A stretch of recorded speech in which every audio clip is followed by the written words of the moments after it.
आपण मॅथ्स 1 मधील linear equations in two variables and quadratic equation, arithmetic progression हे 3 chapters complete केलेले आहेत आणि आता प्रोबॅबिलिटी या नवीन चॅप्टरला सुरुवात केली आहे.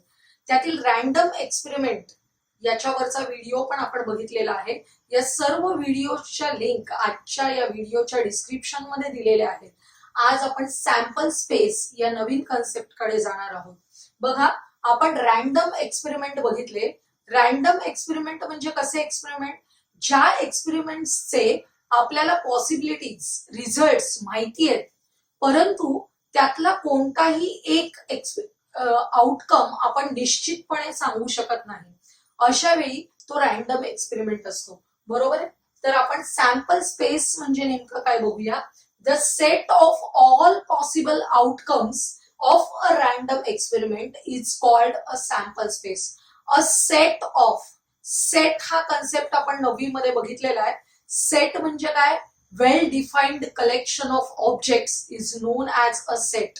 मग हा कसा सेट आहे? The set of all possible outcomes of a random experiment is called the sample space and it is denoted by S. तो कशाने डिनोट करणार आहोत आपण? कॅपिटल S ने. Each element of a sample space is called sample point. बघा, त्या sample space मध्ये असलेला म्हणजे त्या सेट मध्ये असलेला प्रत्येक एलिमेंट आहे, त्या एलिमेंटला काय म्हणणार आहोत आपण? Sample point. And the number of elements in set S is denoted by NS. NS म्हणजेच काय? Number of elements in sample space. NS म्हणजेच काय? Number of elements in sample space. बघा, आपण आता एक एक रॅन्डम एक्सपेरिमेंट लक्षात घेऊया. पहिला सगळ्यात सोपा रॅन्डम एक्सपेरिमेंट आपण बघूया. One coin is tossed. One coin is tossed ला 2 पॉसिबल आउटकम्स आहेत. आपण बघितले कोणते? Head and tail. Head is denoted by capital H and tail is denoted by capital T. These 2 elements are the set contained in sample space. Therefore S is equal to HT. आणि set म्हटलं की आपण curly brackets मध्ये लिहायचंय आणि 2 elements आहेत ते या कॉमाने सेपरेट करायचे. लक्षात येते? अशा प्रकारे sample space is equal to HT, number of elements in sample space is equal to 2. कोणत्या एक्सपेरिमेंट साठी? One coin is tossed. आता जर एका ऐवजी आपण एकाच वेळी 2 कॉइन्स टॉस्ट केले, 2 कॉइन्स आर टॉस्ड, किंवा असंही म्हटलं जातं अ कॉइन इज टॉस्ड ट्वाइस. एकच कॉइन आहे पण किती वेळा टाकलेला आहे? ट्वाइस टाकलेला आहे. तर आपल्याला मिळणारे आउटकम्स काय असतील जे आपल्याला सॅम्पल स्पेस मध्ये लिहायचे आहेत? बघा, दोन्ही कॉइन्सवर हेड असू शकतं म्हणजेच HH, दोन्ही कॉइन्सवर टेल असू शकतं म्हणजे TT, आणि एका कॉइनवर हेड एका कॉइनवर टेल, पहिल्या कॉइनवर हेड दुसऱ्या कॉइनवर टेल, किंवा उलट पहिल्या कॉइनवर टेल दुसऱ्या कॉइनवर हेड. म्हणजे या 4 पॉसिबिलिटीज आहेत. त्यांचा जो सेट आहे तो हा सॅम्पल स्पेस झाला for 2 coins are tossed. Therefore NS is equal to 4. Number of elements in sample space is equal to किती आहे? 4. आता आपण 3 कॉइन्स आर टॉस्ड बघणार आहोत. जेवढे कॉइन्सची संख्या वाढेल तसे आपले सॅम्पल पॉइंट्स वाढत जाणार आहेत आणि ते लिहिताना आपल्याला विचारपूर्वक लिहावे लागणार आहेत. त्याच्यासाठी 3 कॉइन्स आर टॉस्डचा सॅम्पल स्पेस लिहिण्याची एक सोपी ट्रिक मी तुम्हाला सांगते. बघा, हा जो 2 कॉइन्स आर टॉस साठीचा जो सॅम्पल स्पेस आहे तो जसाच्या तसा 2 वेळा लिहून घ्यायचा आपण. बघा, मी लिहिते. लिहिताना कसं करते? HH इथे एक जागा ठेवते एक एलिमेंट लिहायला, त्यानंतर HT इथे आहे TH आणि इथला TT. आता बघा, सेम आपण परत एकदा लिहून घ्यायचंय. HH, HT, HT, TH आणि लास्ट आहे TT. आणि हे अशा प्रकारे हा सेट कंप्लीट करायचा. आता मला third coin, 3 coins are tossed आहे, तर मी काय करते, या पहिल्या लाईनला सगळीकडे थर्ड पॉइंटवर एच एच एच आहे असं गृहीत धरलेलं आहे आणि सेकंड लाईन मध्ये सगळ्या ठिकाणी टी टी टी असेल थर्ड पॉइंटवर असं आपण लक्षात घेतलंय. म्हणजे टोटल सॅम्पल स्पेस मधले पॉइंट्स किती झालेले आहेत, 8 पॉइंट्स. 4 + 4 8. काय झालं बघा, आपल्याकडे 2 कॉइन्स आर टॉस साठीचा सॅम्पल स्पेस होताच, तो आपण कितीदा लिहून घेतला, 2दा. कारण जो थर्ड कॉइन आहे तो टॉस केल्यावर 4 आपल्या याच्यावर एच एच एच येणार आहे आणि 4 सॅम्पल स्पेसचे जे पॉइंट्स आहेत त्याच्यावर थर्ड पोझिशनला काय असणार आहे, टी टी टी असणार आहे. त्यामुळे लिहिण्याची सोपी ट्रिक तुमच्या लक्षात आली. हा सॅम्पल स्पेस 2 वेळा लिहून घ्यायचा. पहिल्यांदा लिहिलेला आहे त्याच्या समोर प्रत्येकाच्या पुढे म्हणजे थर्ड पोझिशनवर काय लिहायचं, एच एच एच एच.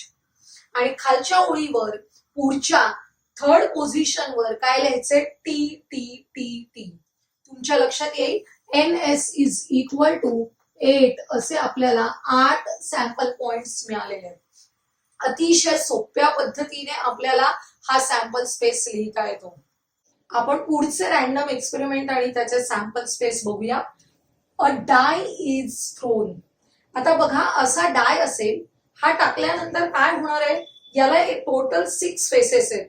हा फेस जर असा पडला असेल तर आपण काय म्हणू, त्याच्यावर 1 आहे, 2, त्यानंतर इथे आहे 3, 4, 5 अँड 6. म्हणजे आपल्याला पॉसिबल आउटकम्स कोणते आहेत, 1 2 3 4 5 6.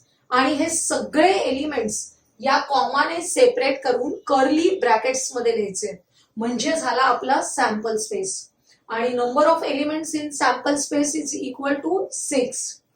पुढचा आपण एक्सपेरिमेंट बघूया. 2 डाईस आर थ्रोन. सेम आपण असेच 2 डाय घेतले आणि टाकले तर काय होईल बघा. पहिल्या डायवरची संख्या आपण कॉन्स्टंट ठेवूया. असं समजा की पहिल्या डायवर 1 असेल, वरच्या पृष्ठभागावर, तेव्हा दुसऱ्या डायवर काय काय असू शकतं, काय पॉसिबिलिटीज आहेत. सेकंड डायवर 1 असेल, 2 असेल, 3 असेल, 4 असेल, 5 असेल किंवा 6 असेल. म्हणून आपण ही पूर्ण पहिली लाईन कशी लिहिलेली आहे बघा. पहिल्या डायवरचा नंबर कॉन्स्टंट ठेवलेला आहे आणि फक्त दुसऱ्या डायवरचा नंबर बदलत गेलेलो आहोत. कुठपर्यंत बदलायचंय, 1 to 6 पर्यंत. त्यामुळे 6 सॅम्पल पॉइंट्स मिळाले. ते आपण एका रांगेतच लिहायचे नेहमी लिहिताना पेपरमध्ये सुद्धा, म्हणजे आपल्याला कन्फ्यूज होत नाही. आता सेकंड लाईनला काय करायचं, पहिल्या डायवरचा नंबर 2 घ्यायचा आणि पहिल्या डायवर 2 असेल तेव्हा दुसऱ्या डायवर काय असू शकतं, 1 2 3 4 5 6. म्हणजे अशा प्रकारे आपल्याला हे 6 एलिमेंट्स मिळाले. आता थर्ड लाईन मध्ये पहिल्या डायवरचा नंबर मी घेते 3, त्यामुळे सगळीकडे फर्स्ट पोझिशनवर 3 लिहिलेला आहे आणि सेकंड पोझिशनवरचा नंबर आपण बदलत जातोय 1 to 6 पर्यंत.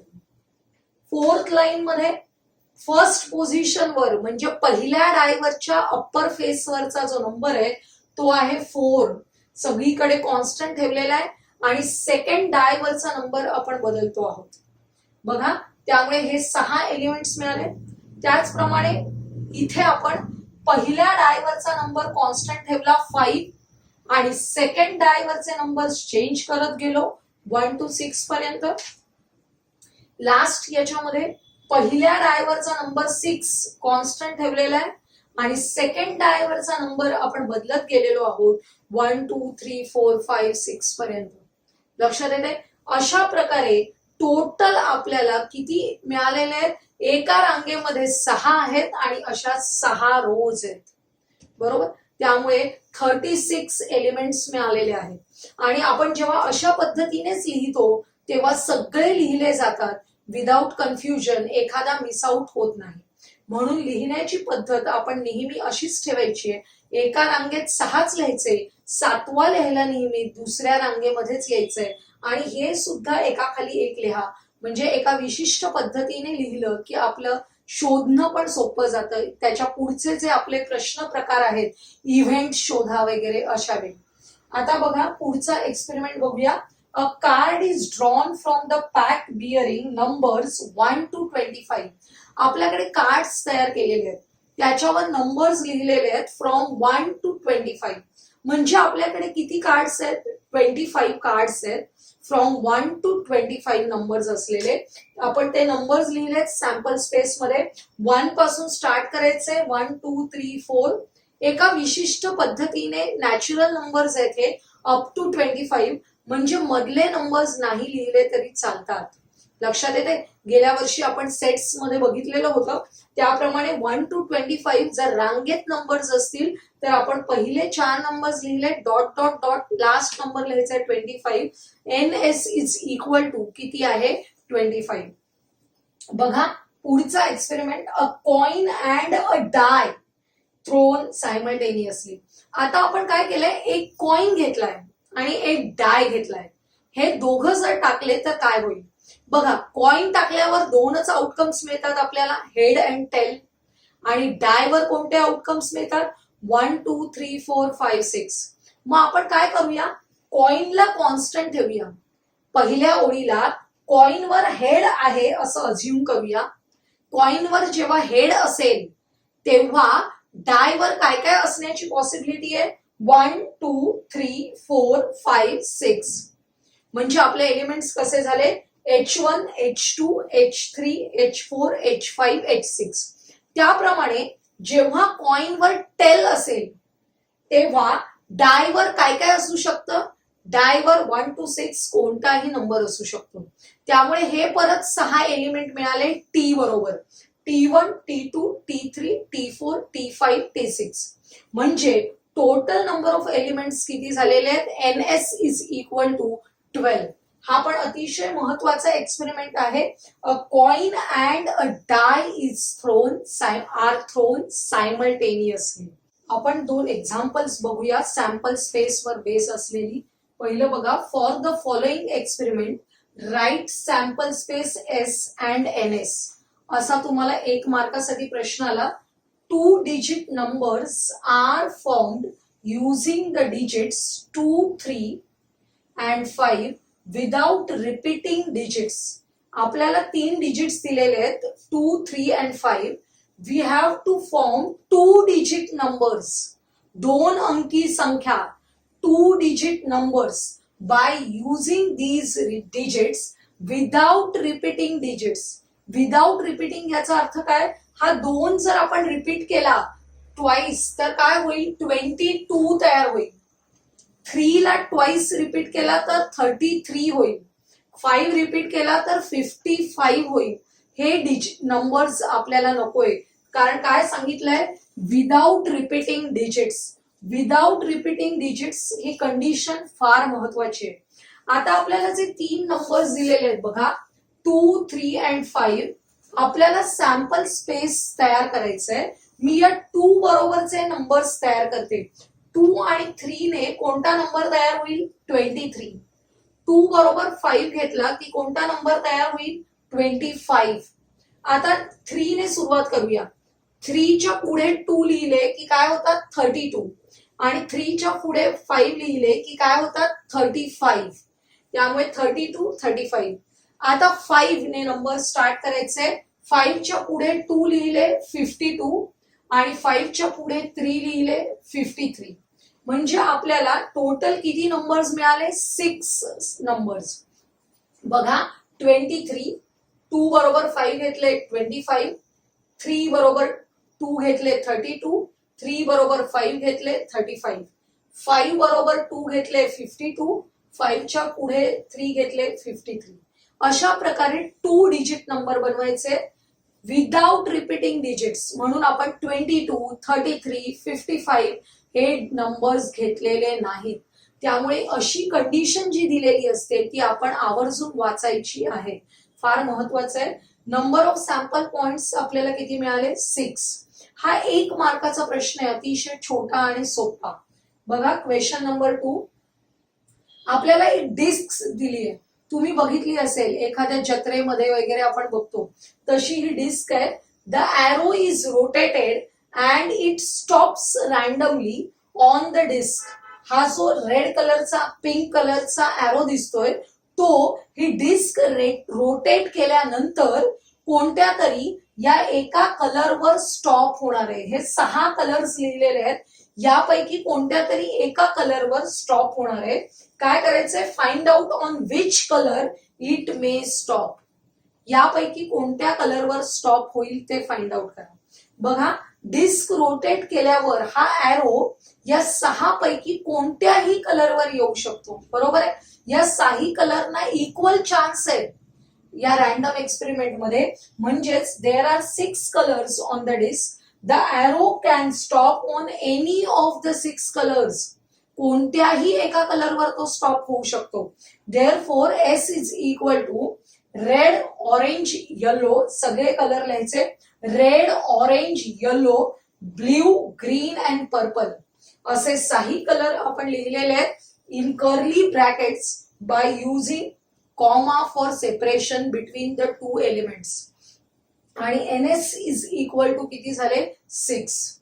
तुमच्या लक्षात आलं असेल आजच्या व्हिडिओमध्ये दिलेल्या कोणत्याही रॅन्डम एक्सपेरिमेंटचा सॅम्पल स्पेस आपल्याला सेटच्या स्वरूपात लिहायचा आहे. आणि हा व्हिडिओ जर तुम्हाला आवडला असेल तर लाईक करा, तुमच्या मित्रमैत्रिणींना शेअर करा आणि आपल्या या चॅनलला सबस्क्राईब करायला विसरू नका.